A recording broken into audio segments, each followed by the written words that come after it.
Ladies and gentlemen, children of all ages, Kapow EMAG proudly presents the one and only RetroCast. And as always, this is our host, Dawson, and his esteemed Kapow colleagues, Sam and Paul.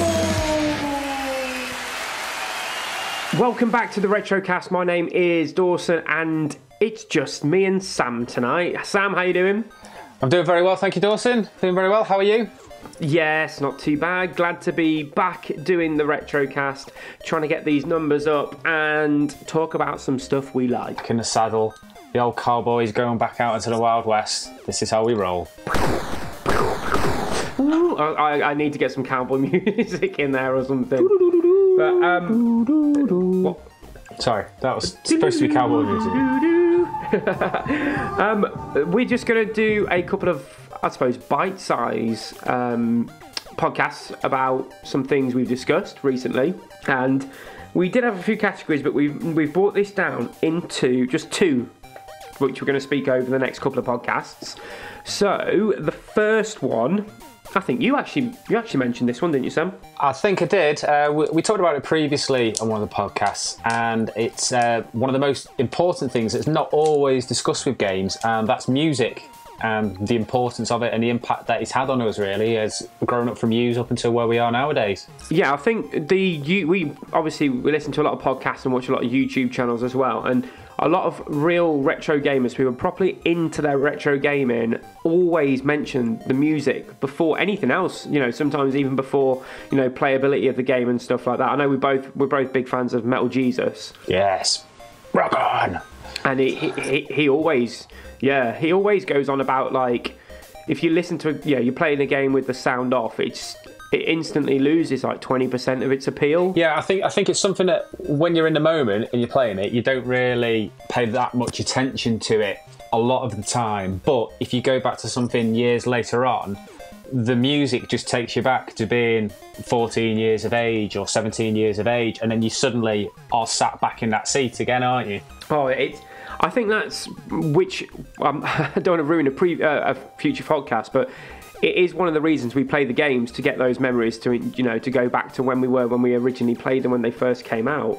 Yeah, definitely. I mean, we're nowadays, the age that we're at, we've got 9-to-5 jobs, we've got responsibilities, we've got stresses and hassles, everything like that. So we just want that little bit of escapism to going back to when we're 12 years of age. We didn't have a care in the world other than got to get the new Sonic game, got to get the new FIFA International 94 that's coming out, etc, etc. That was the biggest concern that you had, and if we can go back and get 30 minutes of that a week just playing these retro games, then that's fantastic, and the music and the sound effects are a massive part of it. See, do you know what it was for me? It was buying the latest Mario game, trying to get a Man United shiny for my Merlin sticker book. And do you remember Pogs? I do. I wasn't a collector of them or a battle merchant of them, but I remember them. I just like... Do you know, I think that's my problem. I like keeping and collecting stuff. You're a bit of a hoarder then. Yeah, like one of the girls at work came in, one of my managers actually, and she said, I found these, do you want them? And she hands me 2 massive boxes of Pokemon cards. And I'm like, okay. So I start sorting through, and I'm like, I'm about 13, missing out the first set here, and I know exactly what's going to happen. I've got to get it all. I've got to catch them all. There we go. So, we are going to talk about music. Now, I'm going to let you go first, because if you mention what I think you're going to mention first, I've got loads of points to agree on with you, because it is epic. So, go for it, Sam. You think you know the one I'm going to mention first? Oh, no. Well, this is a bit of a difficult one. Which one do we go first? The one that spurred me on to a career for a few years, or one that is just pure gaming nostalgia? Which one do you want me to do? Do you know what? Let's go with the older games first. Okay. And then, because I've got a really old one, and then I've got quite a modern one. So we'll go old to new. How's that sound? Cool. I'm happy with that. Right. Well, the first one is not just one game. It's a whole series of games, and it's probably my most loved series, and one that I forgot about for probably a good... I didn't say forget about, but I've not really paid any attention to it for a good 10 or 15 years, and that's because I moved away from that particular console manufacturer, and then they left the market actually making consoles, and that's good old Sega.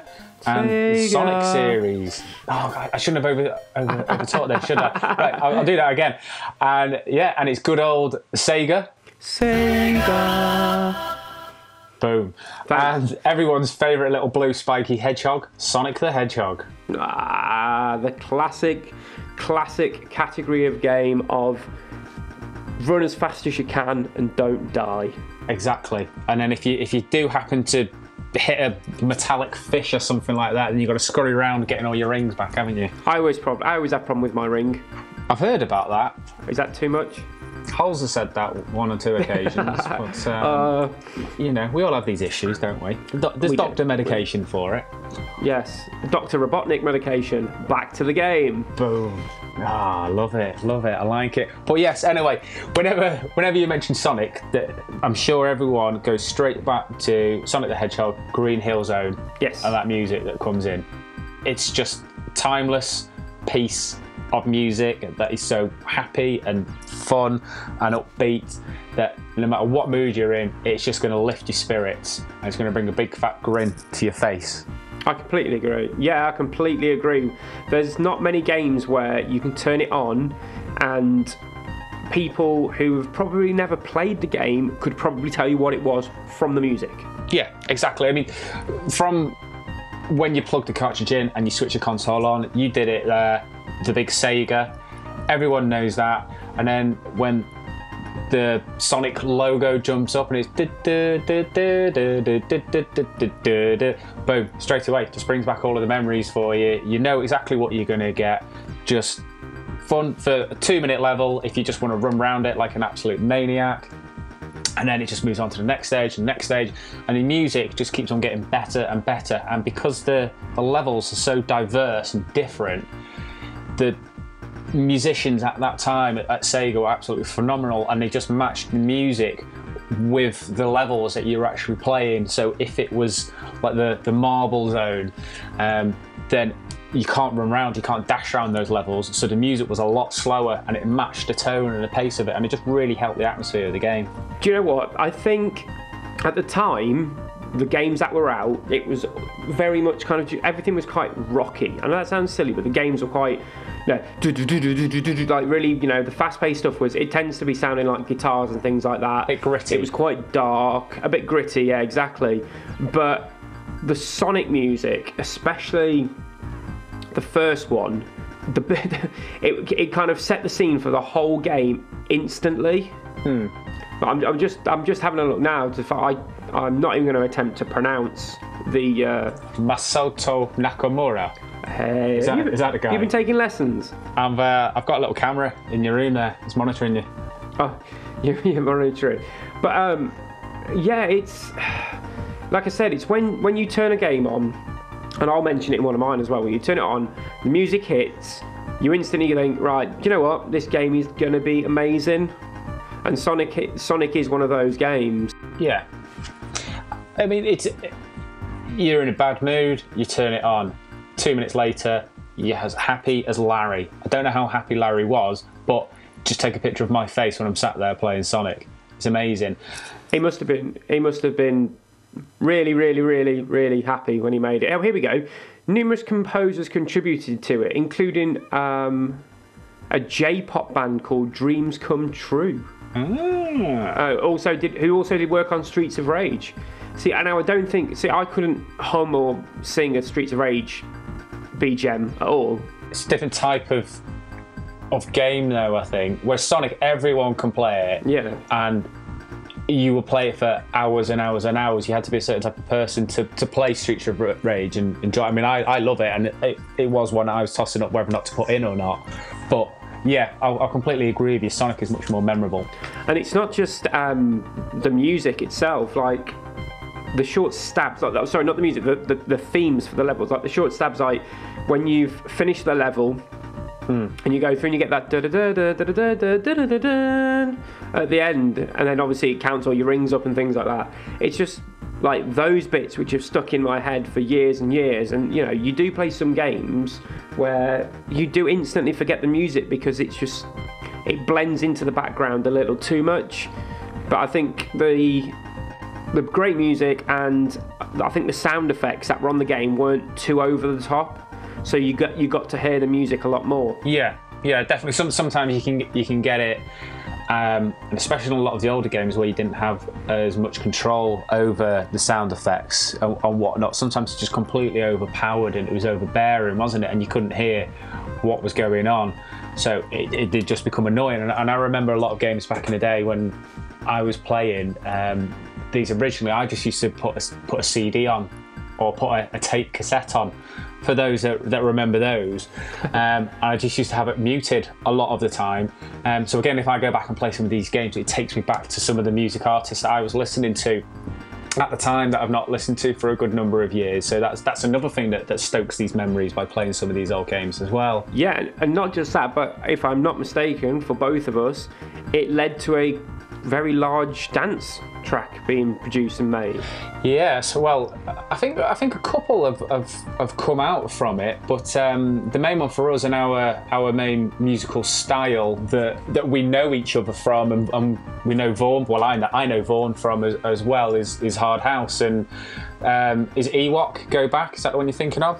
Yeah, you've got Ewok Go Back, and you've also got Wizards of the Sonic. Yeah, you see, that was more of a trancier one, wasn't it? Yeah, they've done all the remixes and that, but they literally took it straight off the game. It's near enough identical, but again, an absolutely massive tune. Yeah, that's it. You can't knock it. And the thing is, though, unless you're a gamer, you wouldn't know that it was taken from that. And I remember when I heard, because I preferred the Ewok track Go Back. I remember when I heard that when we were out one time, I was like, I know that tune. What is that tune? And this is in the middle of a nightclub. You've got 2,000 people. It's all going crazy. Some people are a little bit worse for wear, shall we say. Yeah. And then you just got that track in your head, and it's like, I know this. It's not a dance track. Where is it from? And then you Dun, dun, dun, dun, dun, dun, dun, dun. Is that the one? Yeah, that's the one, and that's taken from Dr. Robotnik, boss level music on a Green Hill Zone, and it was absolutely amazing just hearing that. And you just seeing all of these people just going off their heads, loving the track. But then when you're outside of that scene and you're speaking to people about video games, they just think of video game music as plonky.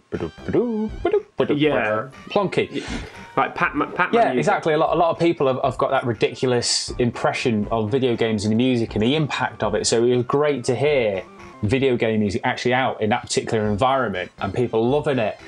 But it also annoyed me thinking, hang on a minute, these people have made this absolutely massive track and they just lifted it from a game. What can I lift from a game and I can make a massive track? Nothing. Yeah, definitely. But yeah, I've the closest I've done to doing that is I've done a track with Doctor Who sound effects in, but that's about it. And I don't think anybody else would even click if I played it because they're pretty obscure. But it's nice to know I've put them in there. That's it. But I mean, at the end of the day, if you know it's there, then there's probably going to be one or two people out there as well who are nerdists and will realise what it is.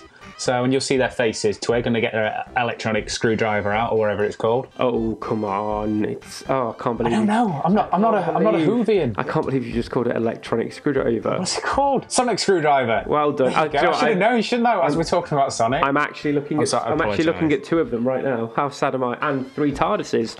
But anyway. Oh my days. We might need to cut this now. It's not going to work, this relationship. It's over. I know. Just to wrap up on Sonic, obviously there was numerous Sonic games. Out of all the soundtracks, out of all the BGMs, which was your favourite? Well, that was something else that I did want to speak about as well. Of Sonic 3, which I think musically is probably the best. Yeah. The different compositions are involved in there.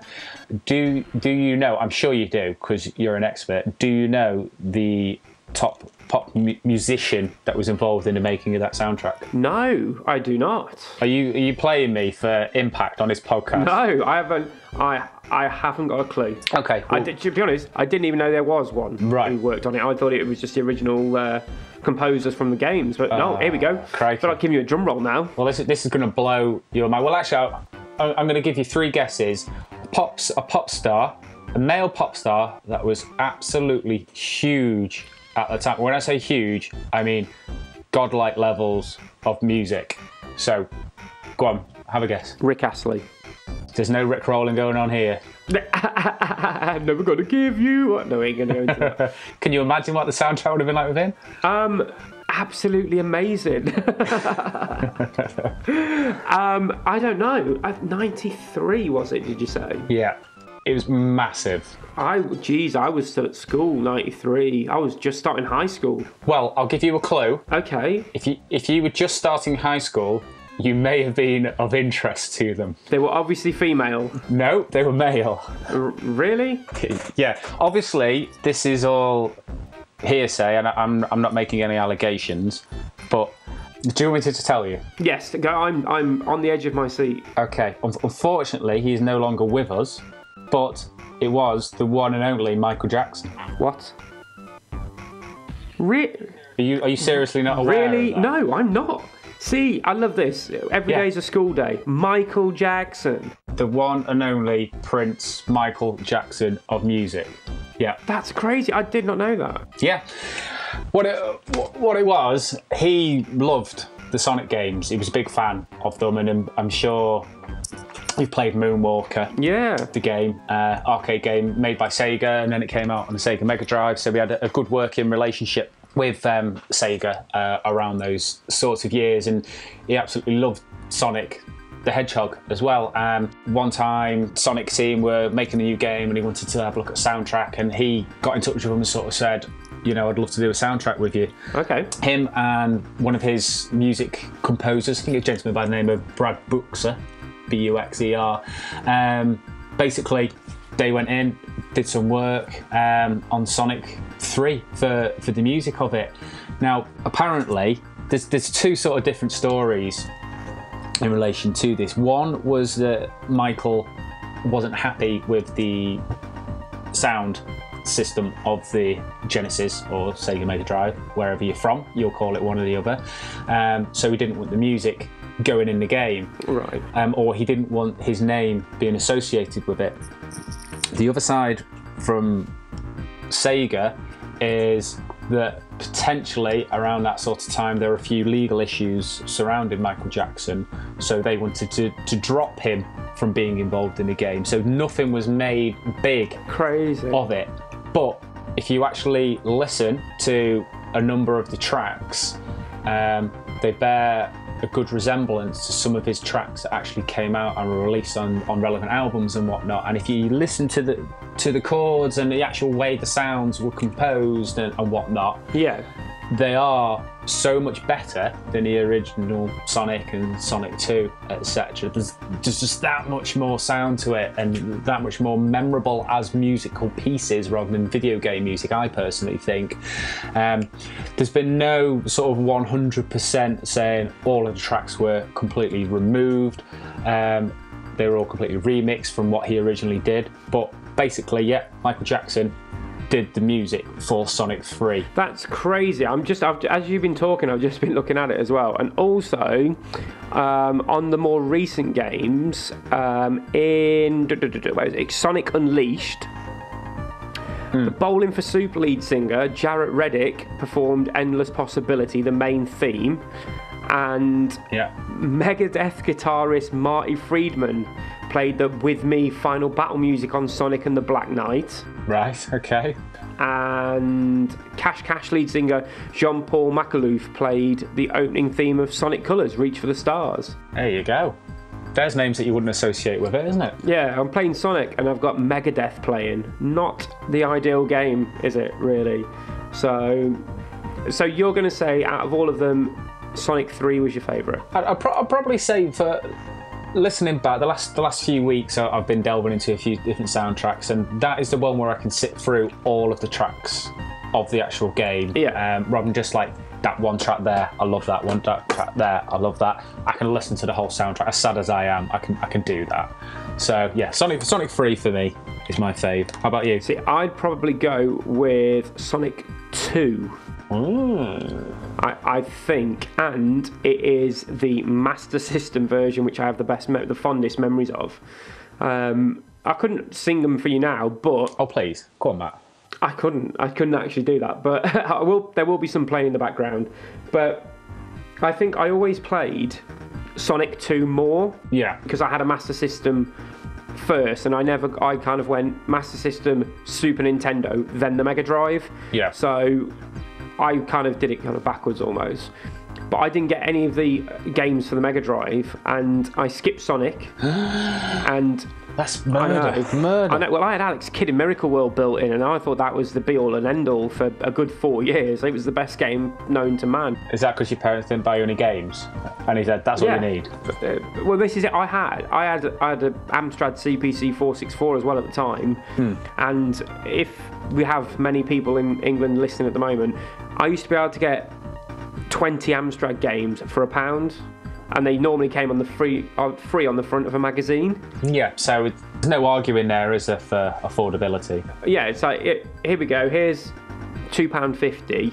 You can either save it for a game where I'm going to have to spend £15-20 at Dixon's, or I can go to the shop, get some sweets, get some crisps, get some pop, go play football, and have change to buy the latest Amstrad magazine where I get all these games on there. Fair enough, it took me 3 hours to play and load them.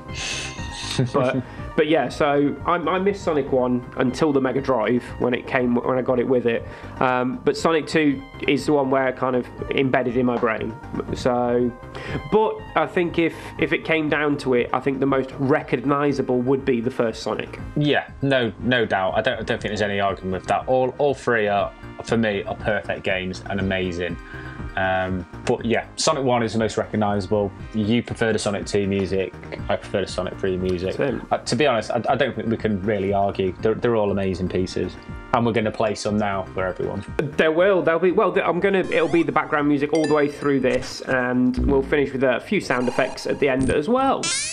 Now, mine, the more I look at it, because I've got about 10 written down here, the ones I'm going to pick are going to be actually quite new. So, why don't we stick with you and go to your second pick? Okie dokie. Well, my second pick, it actually comes a year after Sonic 3 was released in 1994, but you probably couldn't get much more of a different soundtrack.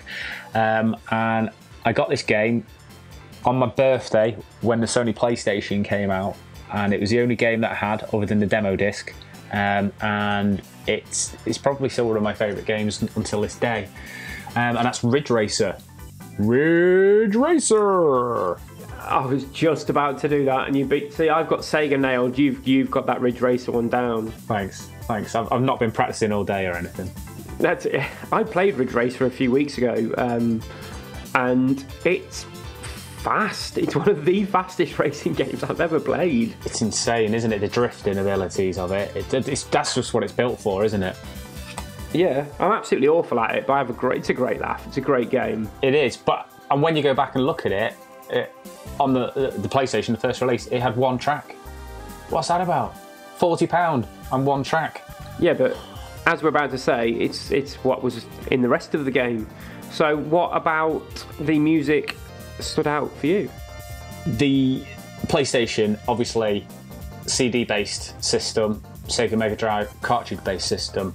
So you're going from, I mean, what sort of highest Mega Drive cartridge? Probably Street Fighter 2, wasn't it, or something like that? Whereas was it about 60 or 120 megabytes or something of space? Yeah, it wasn't much at all, really, when you compare it to a CD. No, exactly. And then you get a CD and you're talking, 650 megabytes. So it's absolutely massive, was the way that it was. So, yeah, you could fill it with audio tracks. A good tip as well, if anyone's got any PlayStation games and you weren't aware of this, the majority of your PlayStation games you can just pop into your CD player and it will play the CD tracks because they were saved as audio tracks on there, not file tracks or computer file tracks or anything like that. They weren't embedded. So I used to do this with Ridge Racer when I wasn't playing it. I just wanted to listen to the music. I just used to pop it into a CD player, and there we go, happy days, just listen to all the music. But from that, yeah, basically you go from Sonic, where it's nice, happy, plinky plonk music, you go into Ridge Racer, and it's full-on rave, techno, happy hardcore, J-pop, hardcore, whatever you want to call it. The music was absolutely insane. It was like being at a fairground on acid with the Prodigy there playing, and it was just mental. What are your thoughts? Does that sort of sum it up? Yeah. Do you know the one thing I'll always remember of Ridge Racers when you played it in the arcade?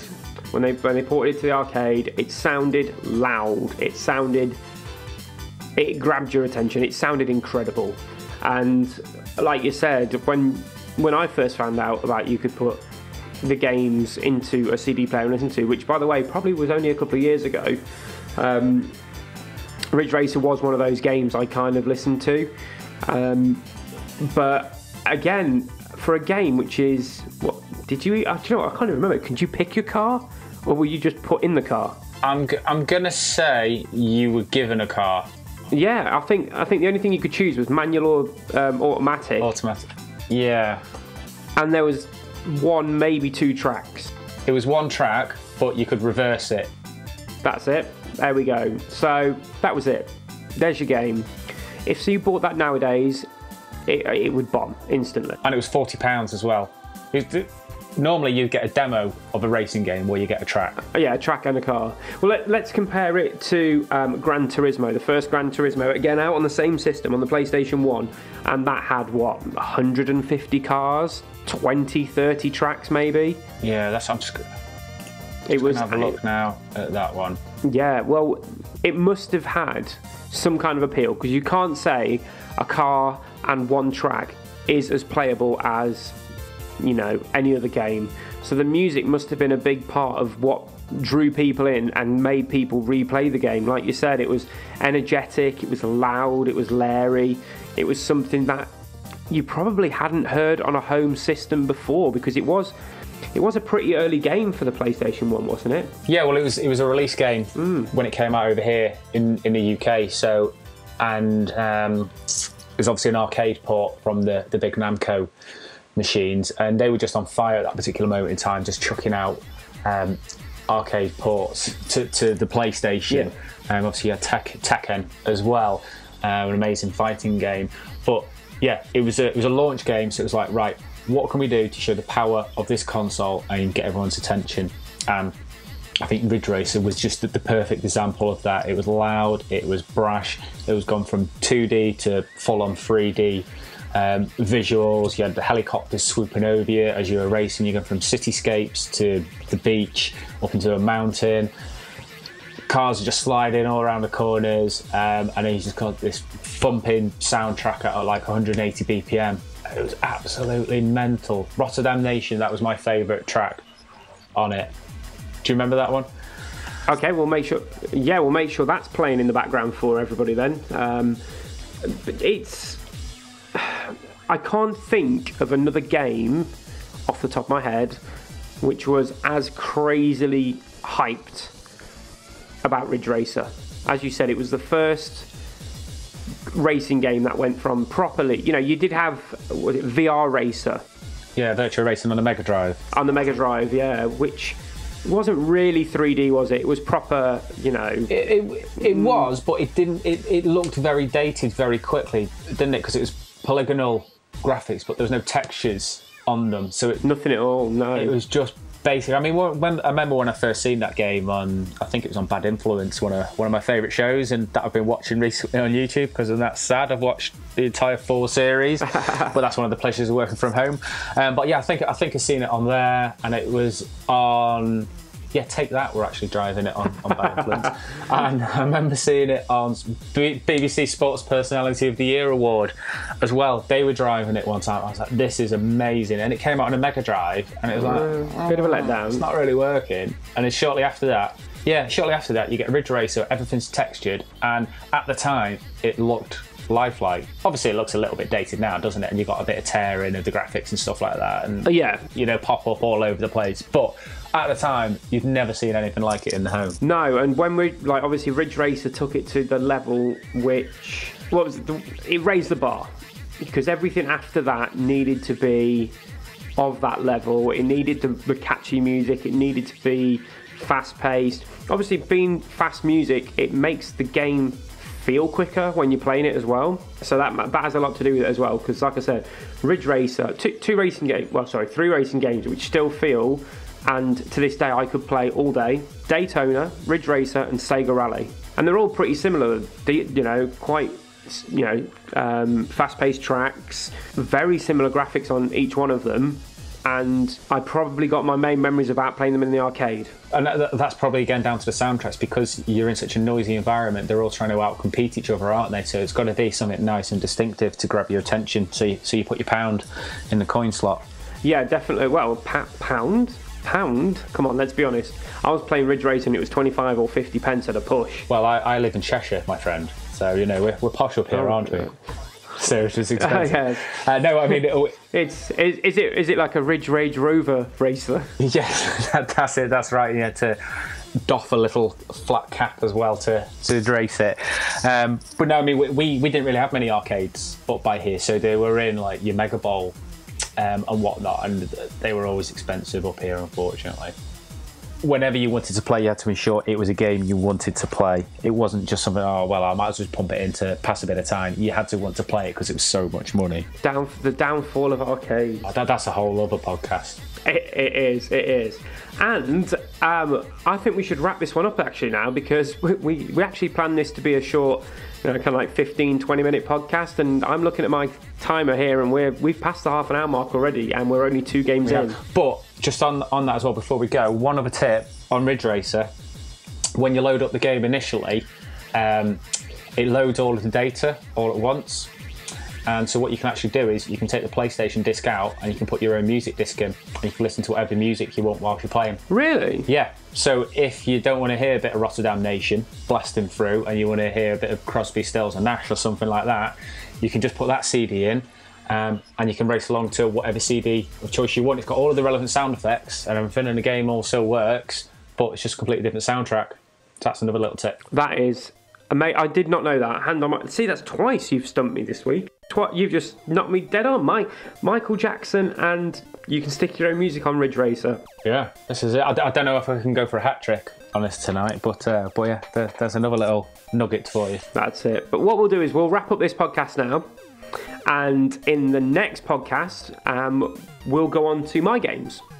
So save having this go on, because we are pretty good at rambling and it going on for hours. These are supposed to be smaller podcasts. So thanks for tuning in, and I think we'll probably pop it up the week after. We'll go on to my games, and then we'll let you know about some other bits and bobs we're talking about. So thanks, Sam. Not a problem at all. Thanks, Dawson. And thanks everyone for listening. And don't forget, you can check us out at www.kapowemag.co.uk.